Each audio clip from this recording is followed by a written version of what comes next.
Welcome to an overview of the Nisqually Watershed Stewardship Plan. The Nisqually River supports steelhead and extensive salmon runs, timber and agriculture, hydropower generation, and recreation. The Nisqually is also home to several threatened and endangered species and is recognized as a river of statewide significance. Preserving this beautiful river has been the deliberate focus of citizen and government efforts over the past 20 years. The Nisqually Watershed Stewardship Plan, a plan that integrates the community, the economy, and the environment, lays out a 50-year roadmap for the sustainable future of the watershed. This presentation was developed to introduce you to key elements of the Stewardship Plan and to engage you in its development. We begin by describing the physical area that is the focus of this plan, and then the governing structure in place to develop and direct the implementation details. Vision and goals are the principle on which the plan was developed, and action elements are the specifics to be completed over a 50-year time frame. Finally, we describe the programs and tools we have to help us carry out our stewardship plan. The Nisqually River Management Area covers the 78-mile waterway, the only watershed in the United States with its headwaters enclosed by a national park and its delta protected by a national wildlife refuge. The Nisqually River provides over one-half of the freshwater flow entering South Puget Sound, and it remains one of the least degraded of the major Puget Sound rivers. The Nisqually River Council coordinates implementation of this stewardship plan and represents Nisqually River interests. The Council has a permanently established executive committee and 4 advisory committees laid out as you see here. Nonprofit groups also support the River Council efforts. The Citizens Advisory Committee is the place where the individuals interested in their watershed and wanting to be part of its management can come to participate in the Nisqually River Council. There are 3 additional advisory committees: Economy, Community, and Environment. Their purpose is to represent commercial businesses, community service, and environmental organizations working within the watershed. The Nisqually River Stewardship Plan is based on a vision of land, water, and people. We live in a watershed where we value vibrant communities, a healthy natural environment, and a prosperous, innovative economy. People are drawn to our rural landscape for its clear water, fish and wildlife, its mountains, forests, and prairies. As stewards of our land and water, we value our working farms and forests, which protect our natural, cultural, and scenic heritage. These are the ultimate goals or outcomes of the Nisqually Stewardship Plan.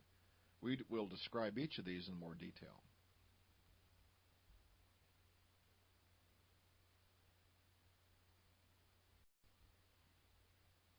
The natural resources of the Nisqually watershed, its forests, the fish and wildlife, the water and agriculture lands, are the basis within which our community and economy must fit. The natural resources of the watershed are finite and can be easily spoiled. While we are fortunate to live, work, and play in one of the most pristine watersheds left in Puget Sound, looming pressures cause us to make a redoubled effort if we want to be able to make the same statement 2 decades from now. It is the community that makes the choices that impact the economy and the environment. It's the members of the community that individually and collectively decide what the watershed will look like in 2 decades. By helping to ensure access to excellent education, health care, employment, and the arts, the community grows together and is empowered to make healthy decisions for the economy, the environment, and for itself. A healthy local economy is an important part of a sustainable Nisqually watershed. The focus of jobs in the Nisqually, like many rural areas, is in flux between the traditional resource extraction industries and a new economy. To make sure that this transition results in a healthy, vital economy, our watershed community should support industries that can operate in a sustainable manner. Individual decisions, both big and little, will decide if we become a sustainable watershed. The development of a stewardship ethic in the individuals of the watershed can influence those decisions. Stewardship can be instilled through educational efforts and incentives. The actions in these next sections were developed to achieve the long-term vision of a sustainable watershed and to build a model for stewardship and harmonious living. They are organized into categories, or pathways to sustainability, as we call them. We will now describe these pathways and their elements that speak to the plan's overall goals.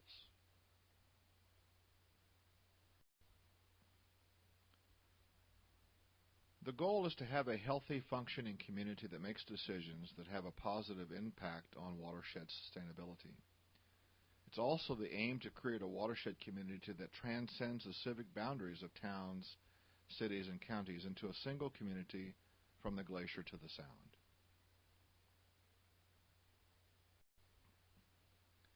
Often it's the species of economic importance that gets the most attention, whether it's the geoduck or the Douglas fir or the salmon. However, they make up only a small portion of the total system, and it's important that all native communities and species be maintained and restored. In this plan, biological diversity includes these three action areas.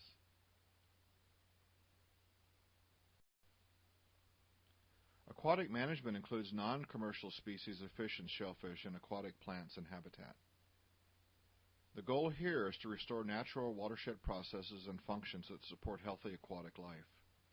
We hope to ensure that healthy native populations of all aquatic species exist, and we expect that a program for invasive species management has been developed. The Nisqually watershed has 7 ecoregions ranging from the permanent ice and snow of Mount Rainier to the Douglas fir of the Puget Sound lowlands. Already, changes in these terrestrial plant habitats have put some plants in jeopardy and allowed other non-native species to invade. The stewardship plan will ensure that there is a viable amount of each of the ecoregions that fall in the watershed. All threatened and endangered species, plants in the watershed are fully restored, and all invasive plants have been removed. Healthy populations of diverse wildlife species are a key indicator of ecosystem health. Hunting is an important cultural and economic element of wildlife management, and observing wildlife is also of great economic importance. Our long-term goal is to see restoration of endangered and threatened species, harvestable populations of all native Nisqually game and non-game animals, and adequate access to hunting lands. Tourism will continue to be a mainstay of visits to the watershed, with Mount Rainier being the anchor that has brought many people to the area. In 50 years, we see a cultural heritage tourism model in place, providing year-round activities based on cultural and natural resources of the region. We also see a glacier-to-sound Nisqually River trail system with voluntary participation by landowners that recreates the historic tribal trading route.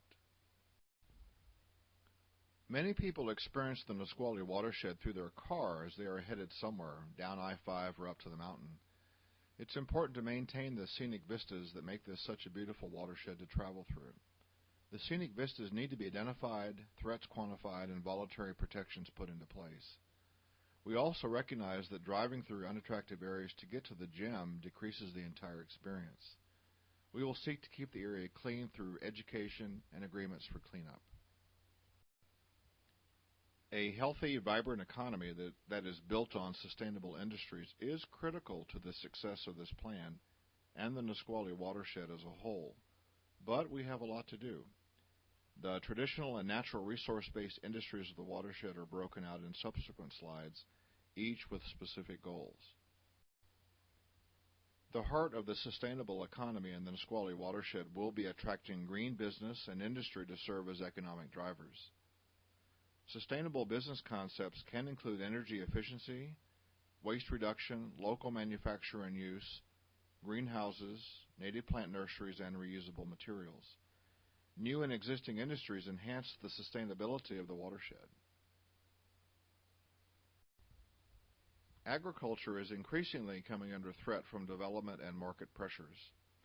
The stewardship plan will ensure that there will be no net loss of farmlands from a 2005 baseline of productivity.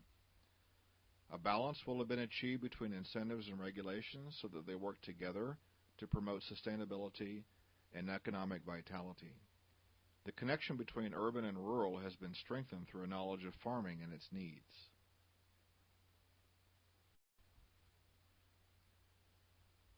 Through the efforts guided by this plan, we expect to have a productive forest land base that is at the current size or larger.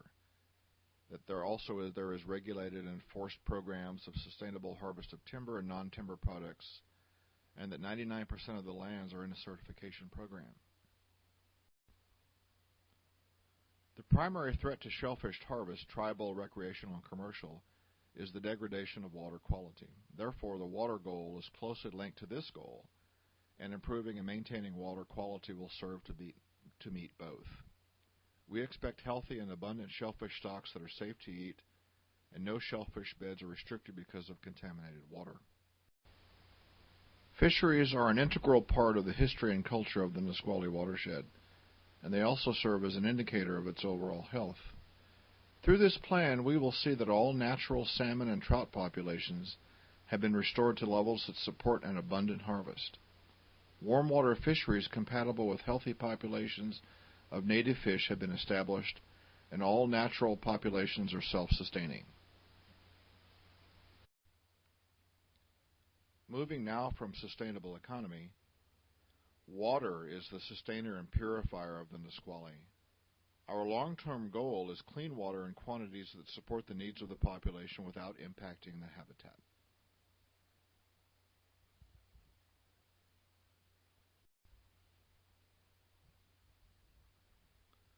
The Nisqually River Council is developing programs that will assist us in implementing the Stewardship Plan.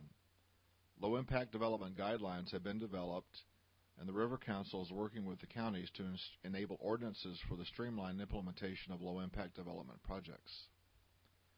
The Council will facilitate voluntary certification of sustainable practices through independent organizations.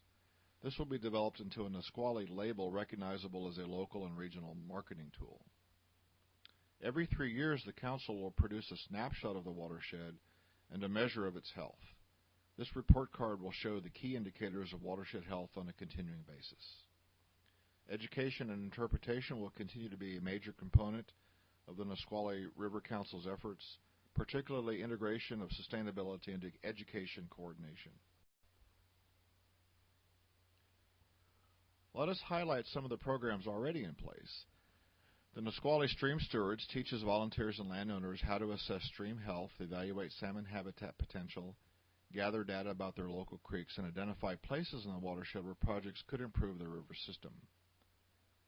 The Nisqually Land Trust protects and restores critical wildlife habitat in the river basin by acquiring title, easements, and other property rights from willing sellers. The Nisqually River Education Project provides field-based environmental science education for students throughout the Nisqually River area. The planned Nisqually River Interpretive Center will tell the story of the Nisqually from mountain to sea to children and adults locally, around the state, region, and even internationally. The Nisqually River, from its glacial origin to its delta in South Puget Sound, is the hearth of myth, ecodiversity, history, beauty, and freshwater. 2 decades of preserving and restoring the Nisqually watershed can be easily reversed without a plan that integrates the community, the economy, and the environment. This is such a plan. It is a community-based plan intended to connect those who live in Elby and Ashford with those who live in Yelm and Eatonville in such a way everyone understands that while they live in different towns, they're part of the same community. It is in the Nisqually River that such an integrated whole watershed community should be born.